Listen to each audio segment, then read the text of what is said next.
2 years after unions signed an unmonetary collective bargaining agreement with the Teachers Service Commission, on Monday a new CBA was signed, albeit with minimal monetary gains. In the agreement, teachers have secured 1.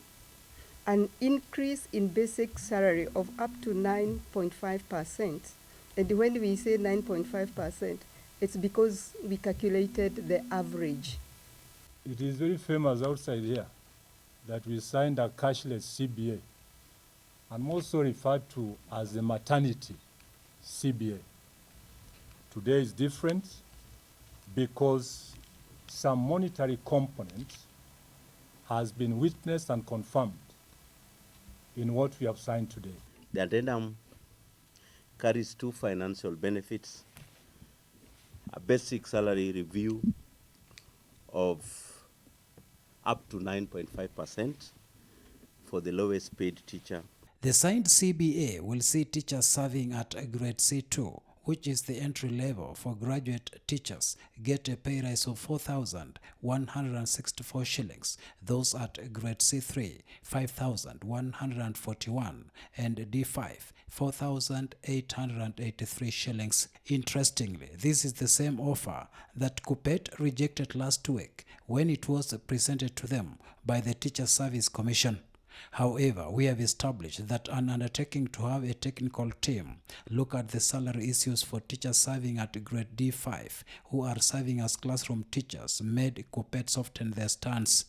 The new salary structure shall be implemented immediately in the August payroll and arrears backdated to 1st July 2023. We assure our teachers that they will get their pay by the end of this month.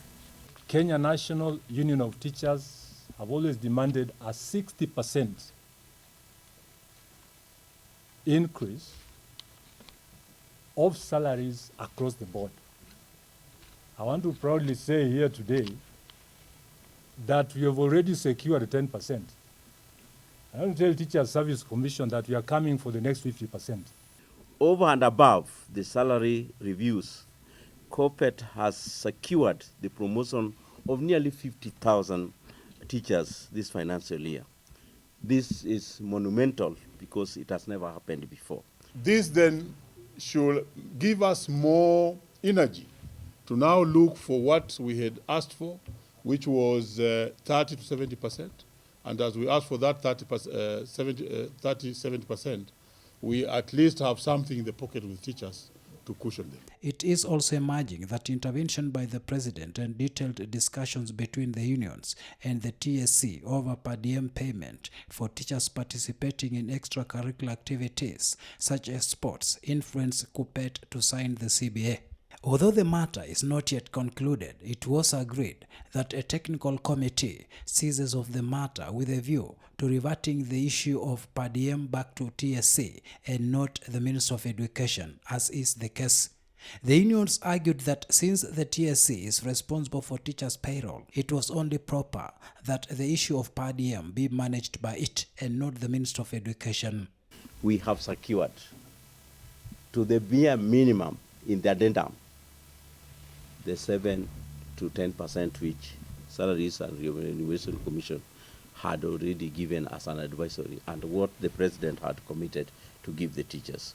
On house allowance, teachers working in rural areas placed under Cluster 4 were the greatest beneficiaries after Teachers Service Commission agreed to harmonize their allowances with those working in other municipalities classified as Cluster 3. However, the unions did not approve of the Commission's decision to cluster Nairobi alone and not alongside Mombasa, Kisumu, Nakuru, Nyeri and Thika. The unions argue the deal will go a long way in cushioning teachers against the high cost of living, inflation and the recently introduced tax regimes. However, a closer look at the figures reveal very little pay rise against a heavy tax regime and enhanced statutory deductions, which leaves teachers with very little to smile about.